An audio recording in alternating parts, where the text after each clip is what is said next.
Senhor presidente, senhores senadores,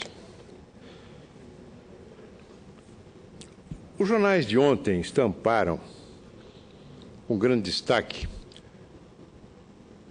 umas declarações do ministro da Justiça, José Eduardo Cardoso, a respeito do escândalo da Petrobras. Eu imaginava que Sua Excelência iria se somar à nossa voz na linha do apoio às investigações, na linha de ressaltar a importância delas para a vida pública brasileira.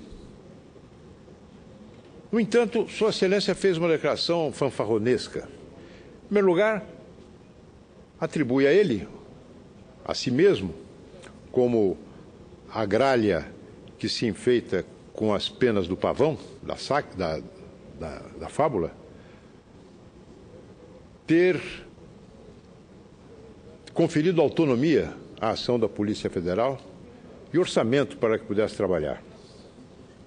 E, em segundo lugar, politiza da pior forma essa matéria, ao afirmar que a oposição pretende explorar politicamente essas investigações e as prisões em particular para fazer um terceiro turno das eleições. Ora, e diz ainda, Sua Excelência, que aprendeu na faculdade que não se deve condenar ninguém antecipadamente, sem provas e sem o devido processo legal. Pois bem, Sua Excelência talvez não se lembre também de uma lição que se aprende na faculdade, especialmente na teoria do Estado, na Faculdade de Direito, que é aquela que determina qual deve ser o papel da oposição. O papel da oposição é se opor ao governo. Quem ganha as eleições no Executivo governa, e quem perde faz oposição.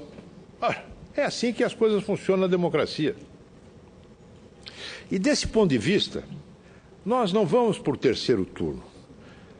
Nós vamos promover 365 turnos no segundo mandato da presidente Dilma. Por quê? Nós não deixaremos de fazer oposição nem um dia sequer, porque esse é o nosso dever. Esse é o nosso dever. E convenhamos que o governo dá muito pano para a manga, dá muita margem para a oposição. Esta linha de declarações do ministro da Justiça, de que a oposição quer tirar de alguma forma brasa para a sua sardinha no tratamento das prisões da Operação Lava Jato, na verdade ecoa declarações que nós ouvimos aqui no Senado no mês de março desse ano, quando a oposição propôs a instalação da CPI para apurar aquelas denúncias que já naquela época causavam escândalo. Eu não vou citar o nome dos meus colegas, até, eu não diria que por piedade, mas porque foi, segundo o líder do PT no Senado, eles apenas vocalizaram aquilo que havia sido uma decisão unânime da bancada, uma posição fechada da bancada de senadores do PT. Cito uma colega nossa. O que este Senado e que o Congresso precisa ter é uma grande responsabilidade e não se deixar usar como instrumento de política eleitoral. Eu afirmo, diz ela, aqui novamente, que a convocação, a assinatura da CPI servem sim aos propósitos político-eleitorais. Eu poderia pensar outras declarações neste ensaio sobre a cegueira, que poderia ser formado juntando uma declaração a outra. Uma outra declaração que sinto. Ao mesmo tempo, quero dizer que vamos enfrentar politicamente esses ataques que têm sido orquestrados por alguns setores desse país. Na verdade, imprensa, como demonstrou agora Pedro Simon, imprensa, Ministério Público, Polícia Federal e Poder Judiciário. Alguns setores desse país, disse esse nosso colega, que têm investido contra a Petrobras, com uma série de notícias requentadas para arrastar a empresa para o terreno eleitoral. Uma outra declaração. Eu entendo que é um escárnio, um menoscabo para a inteligência dos brasileiros querer se aproveitar desses fatos já explicados exaustivamente aqui no Congresso Nacional. Mas ainda, infelizmente, essa é realmente quase que, ela é acabrunhante, diz um colega nosso. Nós do PT não vamos deixar que a Petrobras seja arrastada para o atoleiro onde querem jogá-la. O atoleiro onde querem jogá-la. Nós é que queremos jogá-la?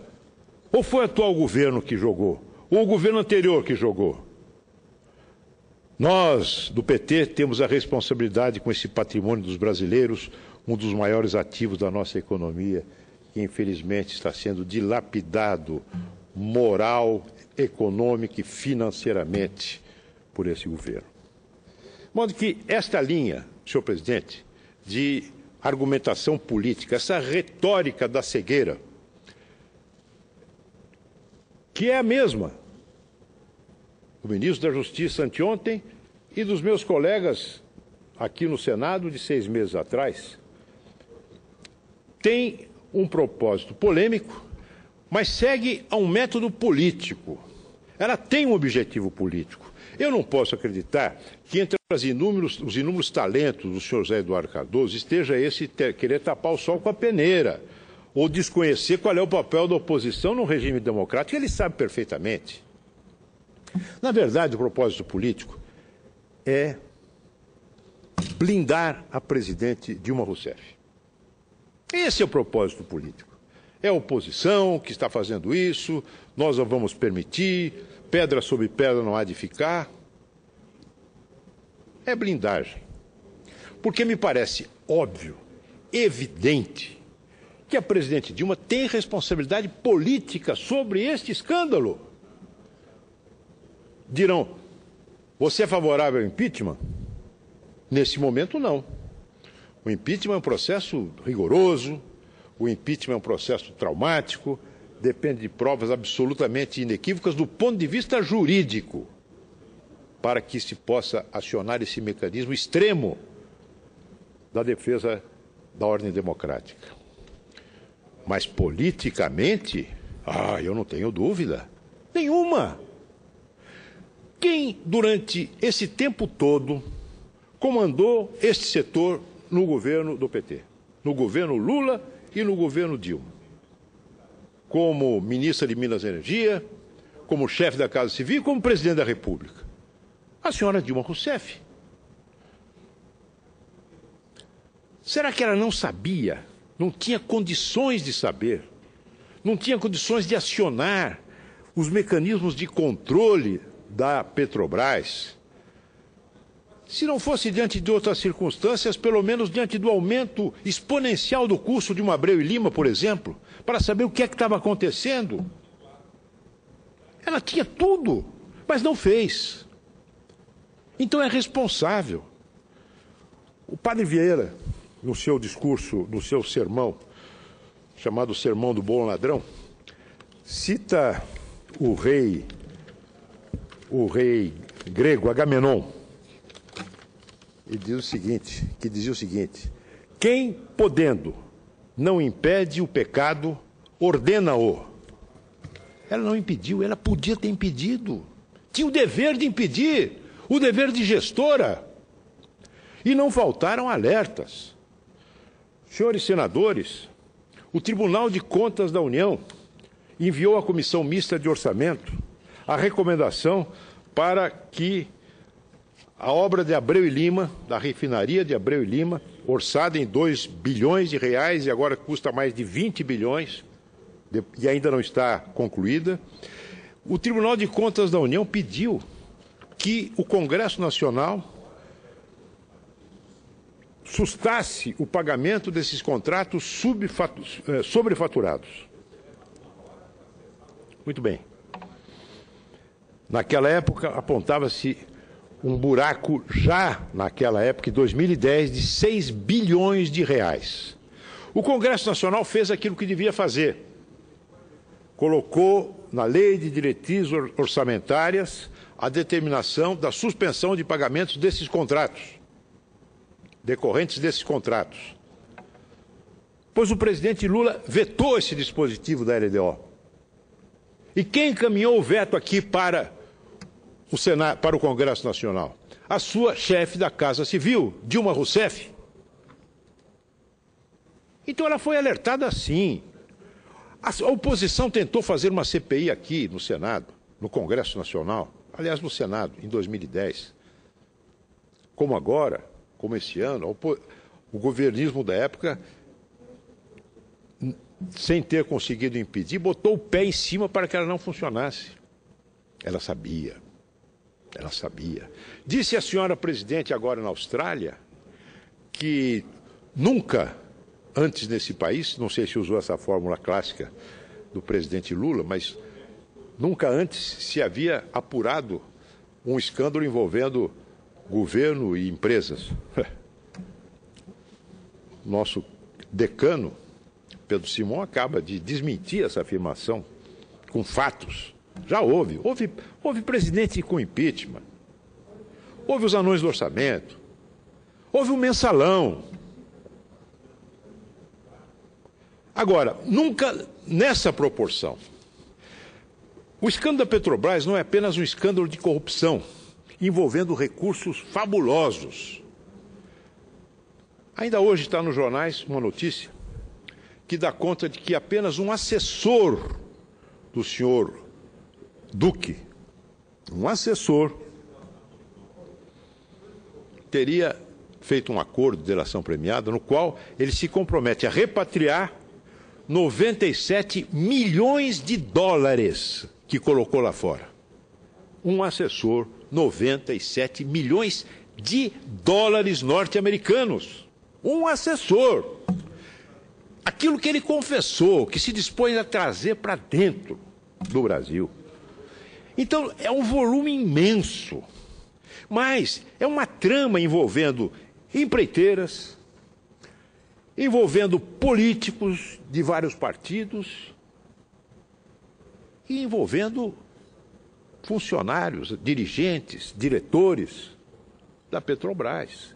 Isso tudo foi um crime continuado durante anos. Ela não se deu conta disso, não se deu conta desta importância. E eu não me refiro apenas, senhores senadores, ao volume financeiro.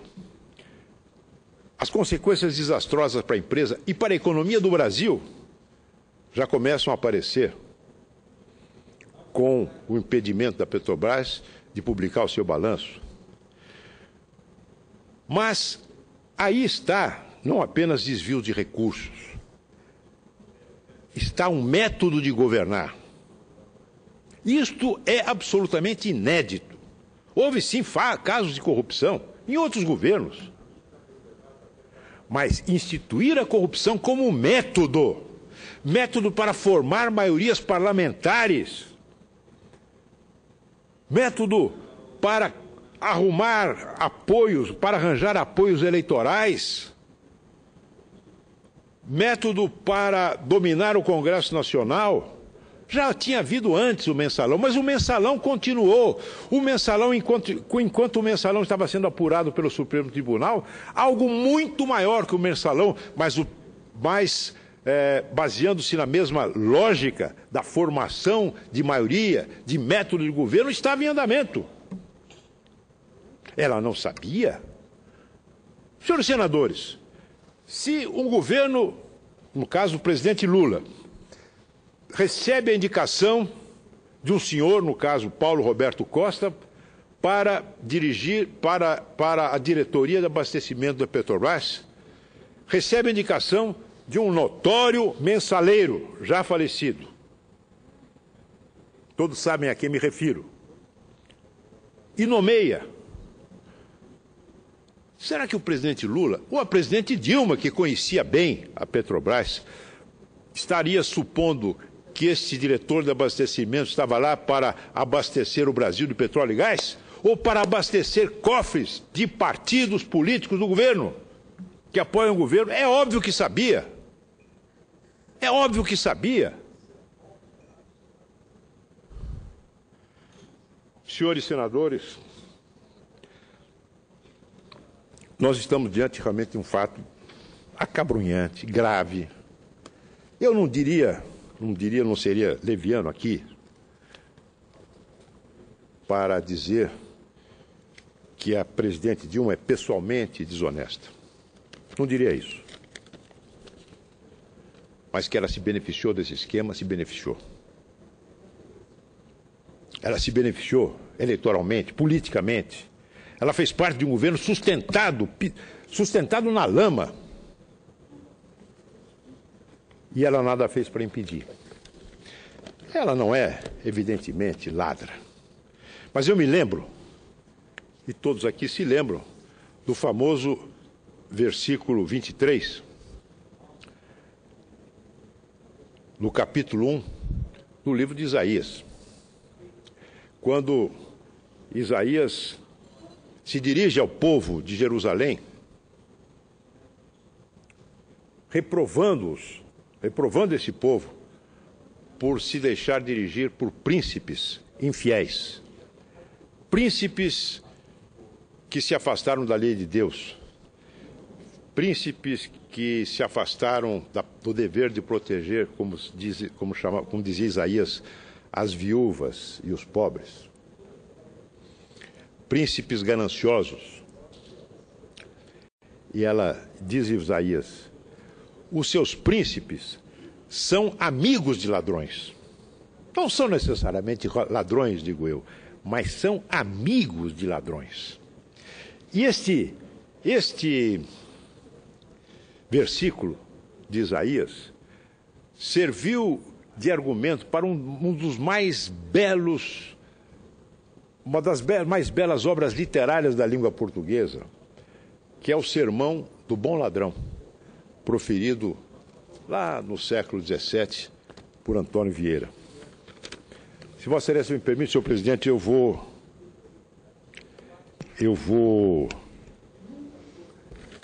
ler um trecho do Sermão do Bom Ladrão. Os teus príncipes são companheiros de ladrões. E por quê?